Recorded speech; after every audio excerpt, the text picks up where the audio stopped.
धन धन सतगुरु तेरा ही आसन। प्यारी साध संगत,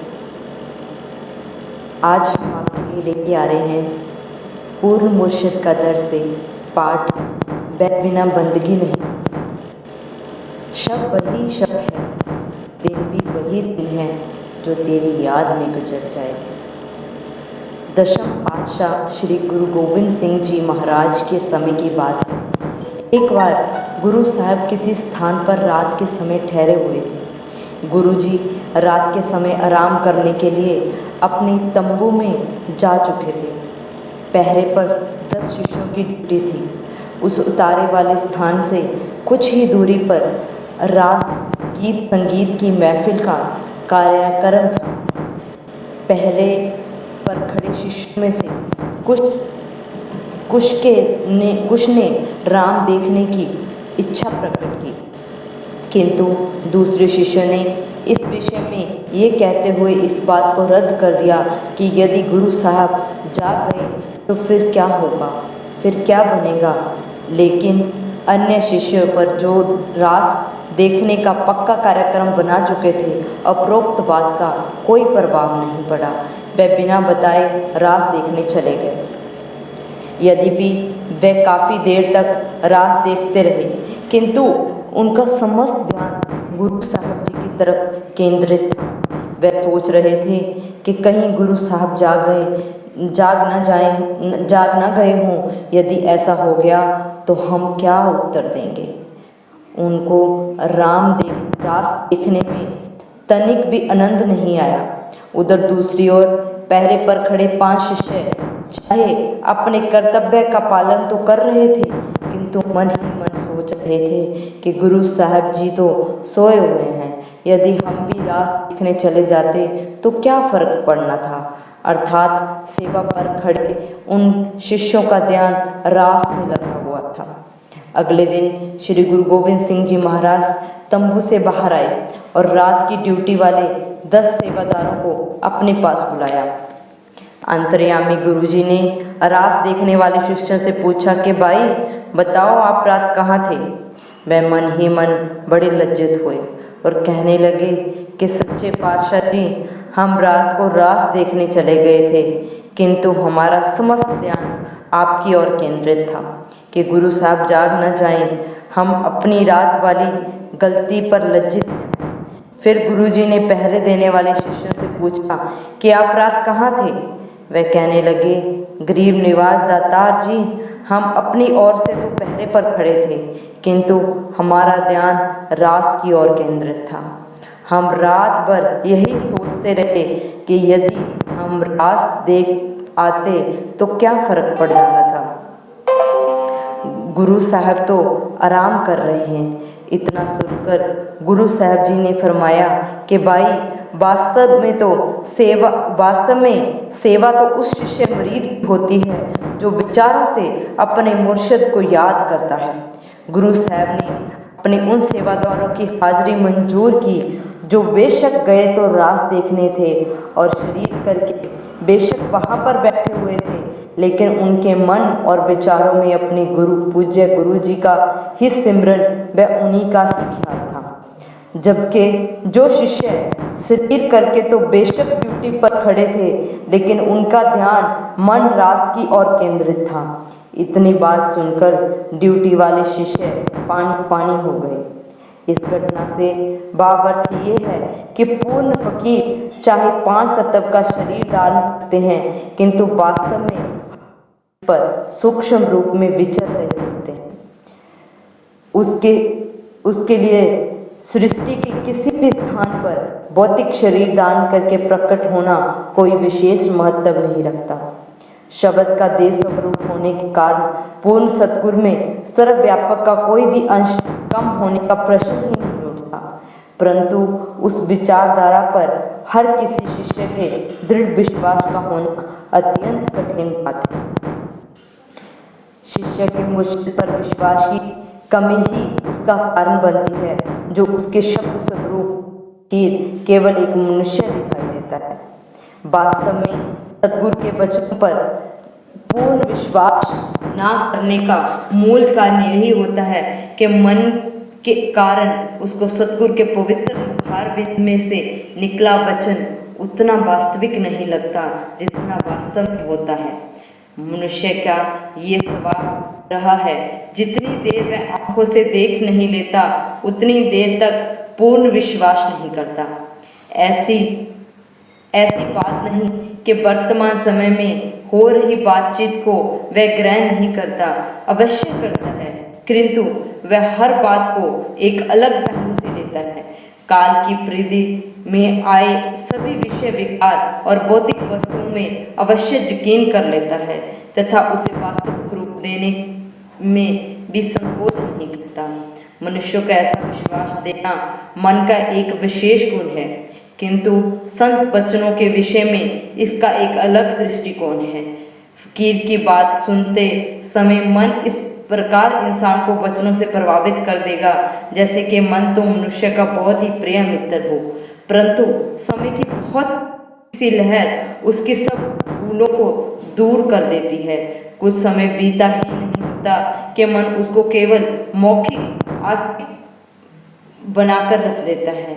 ये 100% अटल वास्तविकता है, क्योंकि फकीर के प्रकट रूप दायरे के प्रभाव में आया हुआ पापी से पापी मनुष्य भी कुछ समय के लिए भक्त बन गया अनुभव करता है, किंतु जब उस विशेष परिधि से एक कदम बाहर रखता है कि फकीर के कहे वचन केवल साधारण बातें ही बनकर रह जाती हैं। हम सभी को इस पंक्ति में खड़ा नहीं करते। सत्संग के साथ साथ जो लोग सुमरन पर अधिक बल देते हैं वे मन से इस प्रभाव से काफी सीमा तक बचे रहते हैं, नहीं तो ये मन की सूक्ष्म क्रिया लगभग बहुत शिष्यों पर होती रहती है।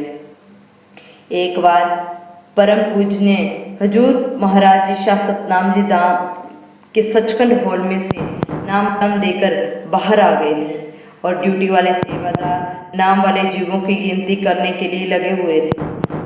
उस दिन नाम वाले जीव भी लगभग 20,000 होंगे। उस दिन नाम शब्द लेने के तुरंत बाद करीब 100 वर्षीय एक बुजुर्ग महिला अचानक ही चोला छोड़ गया था। हुजूर सच्चे पातशाह जी ने इस विषय में वर्णन करते हुए फरमाया, भाई जब एक जीव को नाम दिया जाता है तो काल के घर में स्यापा पड़ जाता है, और जब 15-15, 20-20 हजार जीवों को नाम देते हैं तो काल का बहुत ही बुरा हाल हो जाता है। फिर वह बुखलाया गाय की तरह पूछ उठाए हुए चलता है। वह सोचता है कि इस इंसान ने सारी आयु बचपन से वृद्ध अवस्था तक तो मालिक का नाम लिया नहीं, पर जब पूर्ण वृद्ध अवस्था में पहुंच गया तो अपने इसे नाम की दात बख्श दी और कहते हो कि ये हमारी रूह है। बेटा, यदि इस वक्त तुम्हें काल का बुखलाया हुआ रूप दिखा दे तो तुम हमारी कुर्सी के 1 इंच भी दूर न जाओ। प्यारे मुर्शिद कामिल उसी विषय पर उपरोक्त अनुसार सच्चे वचन फरमा रहे थे। बेटा, काल बहुत जबरदस्त ताकत है। उसने अपनी त्रिलोकी में काम, क्रोध, लोभ, मोह, अहंकार व मन माया आदि का जाल ही ऐसा जबरदस्त बिछा रखा है, किसी को बाहर निकलने ही नहीं देता। सतगुरु मालिक की अपार रहमत होती है। जो जीव उसके जाल से निकलकर आता है और नाम शब्द लेकर मालिक की भक्ति करके फिर उसके बंधन से हमेशा के लिए मुक्त हो जाता है। बेटा, आप लोग बहुत भाग्यशाली हैं जो यहाँ पर सच्चे मुर्शिद कामिल पूजनीय परमपिता शाह सतनाम सिंह जी महाराज जी के शरण में आए बैठे हैं। सच्चे पातशाह जी के प्रोक्त वचनों को सुनकर श्रोतागणों के रोंगटे खड़े हो गए। सच्चे वैराग्य में डूबी हुई रूहों का अद्भुत अदृश्य नजारा गंभीर हुए चेहरे पर प्रत्यक्ष झलक रहा था। आवश्यक नहीं होता कि आंखों में अश्रुधारा का बह उठना ही वैराग्य में अवस्था का प्रमाण होता है। रूह के छटपटाने और रोने को देखना केवल और केवल पूर्ण मुर्शिद की आंखों के लिए सुरक्षित होता है। किसी शायर का कथन है, मेरे खुश्क आंखों पे ना जाए दोस्त, मेरी खुश्क आंखों पे ना जाए दोस्त, इस तरह भी आंसू बहाए जाते हैं। यदि बिल्कुल इस प्रकार की अवस्था सदैव पुरुष की बनी रहे तो जीवन खुशियों से भरपूर हो जाता है। पर मन चाले हर समय विश्वास को शिथिल नहीं रहने देती। ये निश्चित है कि अंत समय में नरक कुंड में जलने वाली रूह को तत्काल ही पूर्ण सद्गुरु अपनी प्रीति में लाकर अत्यंत भयंकर कष्टों से बचा लेता है। मन के कारण वह इंसान सद्गुरु को केवल एक साधारण मनुष्य ही समझता है। वह नहीं सोचता है कि सद्गुरु को उसके किसी कार्य का पता नहीं चलता। सद्गुरु अब कौन सा मेरे पास है। वह संत शरीर और शब्द में अंतर मानता है। उसे ये नहीं आता कि शब्द हर स्थान पर व्याप्त है। समस्त सृष्टि को अपनी इच्छा से बनाने वाला शब्द के लिए कहीं भी मानवीय पांच तत्व का स्थूल रूप धारण करना कौन सी बड़ी बात है। वह अथाह शक्तियों का स्वामी क्या कुछ नहीं कर सकता। एक बार सच्चे मुर्शिद कामिल पूजनीय परम पिता शाह सतनाम सिंह जी महाराज किसी गांव में सत्संग करने के लिए गए हुए थे। रात के समय आप अपने उतारे वाले कमरे में आराम कर रहे थे। नीचे प्रेमी करम सिंह जी, गांव चुनबाबाई का और एक अन्य प्रेमी की ड्यूटी थी। उस समय उस दूसरे प्रेमी ने प्रेमी करम सिंह जी को कहा कि भाई जी, क्या मैं 1 घंटा सोने के लिए चला जाऊं, क्योंकि आप तो ड्यूटी पर खड़े ही हो। करम सिंह ने उसे आराम करने की आज्ञा दे दी। दूसरा प्रेमी आराम करने के लिए चला गया। अभी थोड़ा समय ही बीता था कि करम सिंह के मन में ख्याल आया, क्यों ना मैं भी कुछ समय के लिए आराम कर लूं। परम पिता जी तो अभी आराम कर रहे हैं। अगले पल उसके मन में ये भी ख्याल आता है कि यदि सच्चे पातशाह जी जाग गए तो फिर मन फिर से दलील देता है, कोई बात नहीं, तू 1 घंटा आराम कर ही ले। प्रेमी करम सिंह लगभग पौना घंटा इन विचारों में फंसा रहा। अंत में उसने आराम करने का निश्चय कर ही लिया। उसने पहला कदम आगे बढ़ाया ही था कि कन कन और शब्द स्वरूप में विराजमान अंतर्यामी परम पिता शाह सतनाम सिंह जी महाराज की आवाज आई, ठीक है भाई, वह तो चला गया, अब तू भी चला जा, हम तो सोए हुए हैं। इतनी बात सुनते ही बेचारा करम सिंह शर्म के मारे पानी पानी हो गया और समय को धरती में दसा हुआ अनुभव करने लगा। पसीने पसीने हुआ भाई करम सिंह अपने मन द्वारा दी गई सोच के कारण समय को कोस रहा था। ये घटना प्रेमी करम सिंह जुम्बाबाई का ने एक दिन मुझे समय सुनाई थी।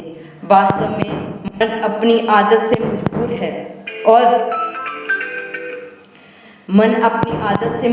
है और बुरे विचार देना उसका काम है। मन की हर बात के पीछे लगना अर्थात उसे महत्व देना इंसान का काम नहीं होता। जब सच्चा विश्वास सच्चे मुर्शिद के साथ जुड़ा हो तो मन के पीछे लगने का प्रश्न ही नहीं उठना चाहिए। हमारा बाप यहाँ किसी की आलोचना करने से नहीं है और ना ही हम इस उद्देश्य से बात कर रहे हैं, बल्कि प्रत्येक शिष्य को अपने पूर्ण सद्गुरु पर दृढ़ विश्वास होना चाहिए, चाहे उसे अपने प्राणों की आहुति क्यों न देनी पड़े। ऐसा ही हमारा प्रयास रहा है हर शिष्य के प्रति। इसलिए कहा गया है क्योंकि आदिकाल से लेकर अब तक ऐसा कुछ लगभग गिनती के परवाने के साथ मन करता आया है। बुद्धि खुद मुख्तियारी वाले अधिकार का सदुपयोग करने से इस सब में प्राप्त सीमा तक बचा जा सकता है। आवश्यक नहीं है कि फकीर सब कुछ वचनों द्वारा कहकर किसी को गलती का अनुभव करवाए। पूर्ण मुर्शिद के इलाही चेहरे पर इतना अधिक तेज होता है कि भूलने वालों की नजर अपना दोष सामने रखते हुए फकीर के चेहरे की ओर एकटक देखने में असमर्थ रहती है। फिर वह शिष्य बाहरी रूप से चाहे भक्ति भाव की कितनी ही बातें करे और कितनी भी खुशी दर्शाता नजर आए और ये कहे कि मैं अंदर बाहर से प्रसन्न हूं, पर वास्तव में ऐसा नहीं होता। परखने वाले परख हैं कि कौन कितने पानी में है। रूहानी खुशी का अंश मात्र भी उसमें नहीं होता। अपने आप को हौसला देने के लिए चाहे वह कितना भी हंसता रहे, किंतु जांच करने वाले की नज़र में से निकले गूंगे वचन उसको अपने आप ही कहने के लिए विवश कर देते हैं। अपनी हालत का खुद एहसास नहीं है मुझको, मैंने औरों से सुना है कि परेशान हूँ मैं। धन धन सद्गुरु तेवलिया।